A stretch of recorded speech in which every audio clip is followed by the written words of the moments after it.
I paid 3 of the most expensive mastering studios I could find to master the same song, and I'm about to do a blind test to find out if a $400 master sounds twice as good as a $200 master, which is already twice as much as I would normally pay. This is a song that I mixed, and shout out to Matt, by the way, one of my course students, for providing the song and the multi-tracks.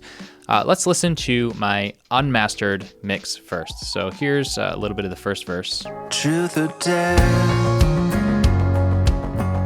Have you ever loved so much it felt like fear? Like the words would tear your insides if you tried to keep them. Okay, and then I'll play one of the courses as well. I know the world is a rising tide, uncertain day after restless night. I'll be your constant in a change. I will love you through the disarray. Whatever you need, By the way, I also did a video where I paid 4 other mixers to mix this same song, all at various price points, and the results from that experiment were pretty surprising too. So if you want to pause this and go and check out that video before we get into these masters, go ahead and do that, or check it out afterwards. But let's start listening to these masters. Again, all I know is that the prices were $200, $300, and $400. But that's only 3, right? The plot twist here is that the 4th master, that extra one, was only $8 from Lander. truth or dare? Have you ever loved so much it felt like fear? Like the words would tear your insides if you tried to keep them there. I wanna get lost in you and never find my way out. I wanna think in each breath as you breathe it out. Okay, interesting. Definitely Master 3 is the most different sounding. I know the world is a rising tide, uncertain day. Very mid-rangey, kind of lacking some fullness. I know the world is a rising tide, uncertain day. Master 1 is the loudest. Now, by the way, I read your comments on my previous mastering test videos. I did kind of just using the volume faders roughly by ear, match the level of these and match it kind of to my mix so that I can compare back and forth and not just be listening to the loudness. But I do care about the loudness. Like, that does influence my choice. I'm not choosing completely just on overall tone, although obviously that's super important, but we'll come to the loudness part a little bit later. But you can see Master 1 is definitely the loudest just from the way it sounds and, you know, the waveform and the meter. After restless night, I'll be your constant in a change. To me, this one, it's not bad, but it's maybe a little bit too pushed. I could see this being potentially fatiguing to listen to. I know the world is a rising tide, uncertain day after restless night. I'll be your I mean, for the level of loudness that they achieved, let's see. I know the world is a rising tide, uncertain day after restless night. I mean, -6, even a little bit louder. Lufs on a song like this, to get it that loud and be pretty clean, you know, that's a bit of an accomplishment. I know the world is a rising tide. But yeah, it feels almost a little bit too much. Let's check Master 2 again. I know the world is a rising tide, uncertain day after. Interesting. There's like not as much low end and low mid fullness in this Master 2, but because there's a little more headroom, we actually feel a little bit more movement and punch overall. I know the world is a rising tide, uncertain Whoa. Did you hear that? Is a rising tide, uncertain day. On that word uncertain, it sounds like it sounds like all the high frequencies just like suck out. Rising tide, uncertain day. Wow. It's almost like a de-esser, but since it's on the stereo mix, it's not just pulling down the S's, you can hear the cymbals like drop. Tide, uncertain day. Listen to that ride cymbal. Let me check it on the other chorus as well. Is a rising tide, uncertain. You can hear there's like a tambourine, there's a ride cymbal. Is a rising tide, uncertain. Whoa. That was really bad there. Uncertain day. Wow. I mean, I'm shocked. Like, that's basically unacceptable as a professional master. Like, how can you not hear that? Tell me the nightmares that the morning can't quite shake. I'm trying to see if it happens elsewhere. I wanna be who my nightmares are about losing you. Not really. Inside, uncertain. Yeah, that is so weird. It's very weird sounding. Jeez. Yeah, let's check Master 3. I know the world is a rising tide, uncertain day after restless night. I'll be your constant. Yeah, that was a really kind of mid-rangey one. The nightmares that the morning can't quite shake. Distant lights. All of them made my mix brighter, which it was necessary. If you check out the mix video, I definitely kind of comparing with some of the other mixers, what they did. I thought my mix, I was happy with it, but I thought, yeah, it definitely needs a little bit of a lift in the top end, which they all did, which is good. The nightmares that the morning can't quite shake. Distant lights. Through the forest or the tallest, coldest waves. I wanna be who you hold when the dreams wake. This one sounds pretty good. I know the world is a rising tide, uncertain day after restless night. I'll be your So in terms of loudness, this one's around -7. Let's check out Master 3. I know the world is a rising tide, uncertain. Similar, -7. Master 2, this is the quietest. I know the world is a rising tide, uncertain day after. -8.5. And then we had this one, which was about -6, I think. Is a rising tide, uncertain day after restless night. I mean, basically all of those are within the realm of, acceptable loudness level. Again, I don't think Master 1 needed to be pushed quite that far. I'm kind of liking this version 4 here. To the dare. Have you ever loved so much it felt like fear? Like the words would tear your insides if you tried to keep them there. You can hear the difference with the headroom, with the extra punch, that just having this one a little bit quieter. Listen to the kick and snare here. I wanna get lost in you and never find my way. Compared to version 1.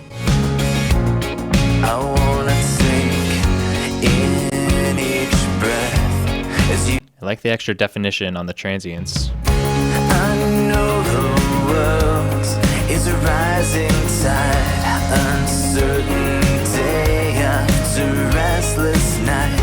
I'll be your constant in a change.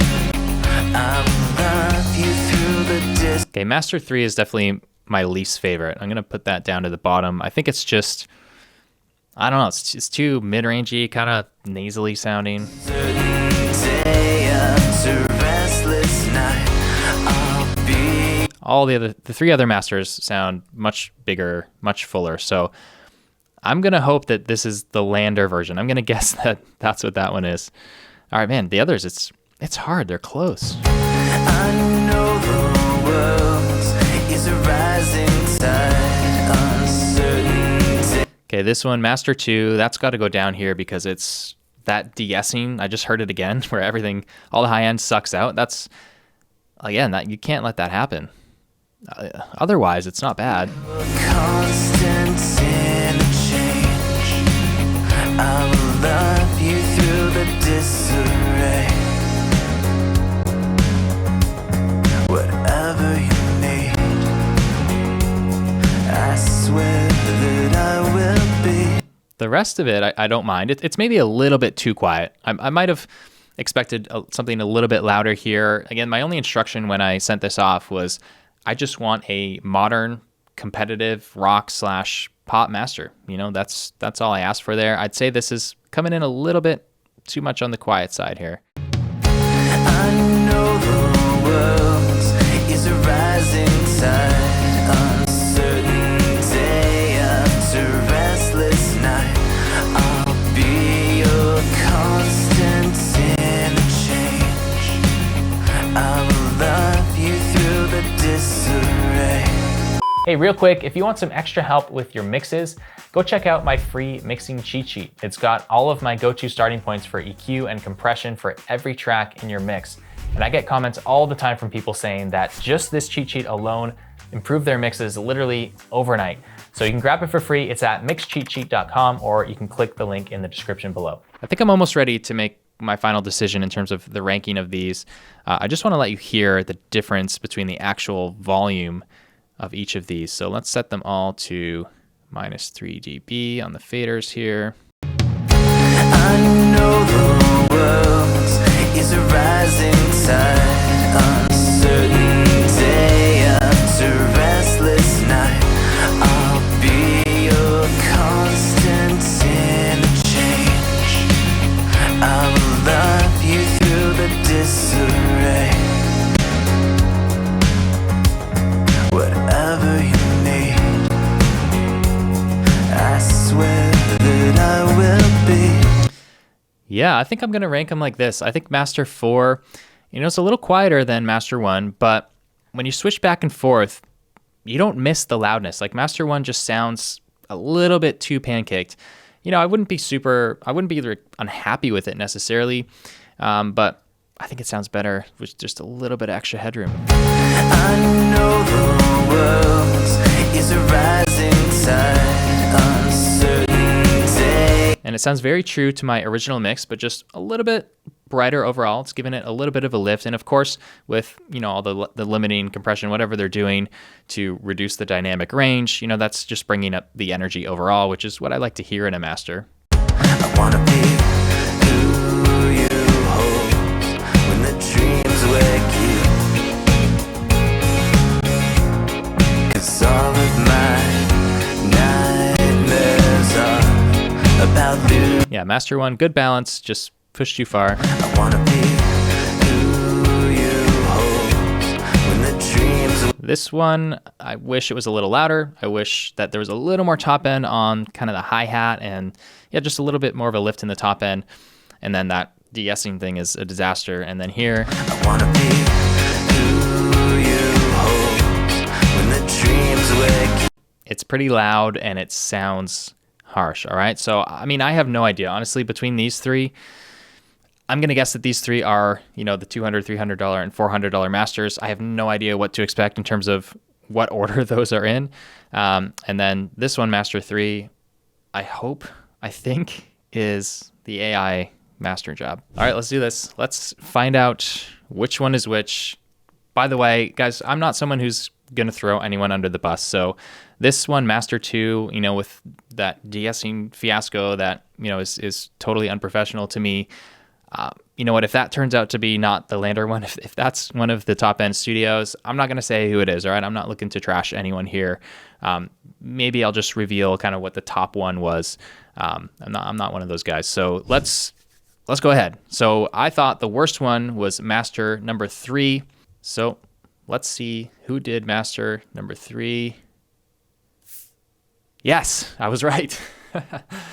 Okay, master 3, Lander, $8.25. Check this out again compared to my final mix. Day after restless night, I'll be your constant. Okay, it's a worse version of my mix, but louder. Okay, so I'm relieved that was not a $200 or $300 or $400 master.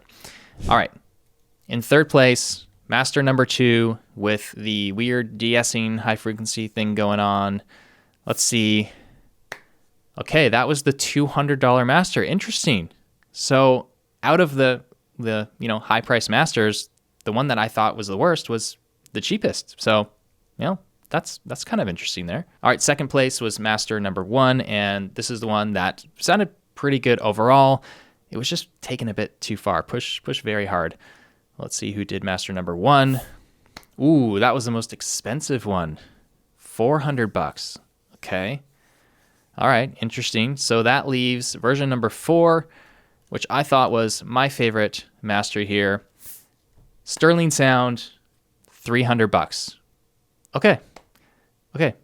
Very interesting. I want to listen just one more time. Who you hold when the dreams wake you?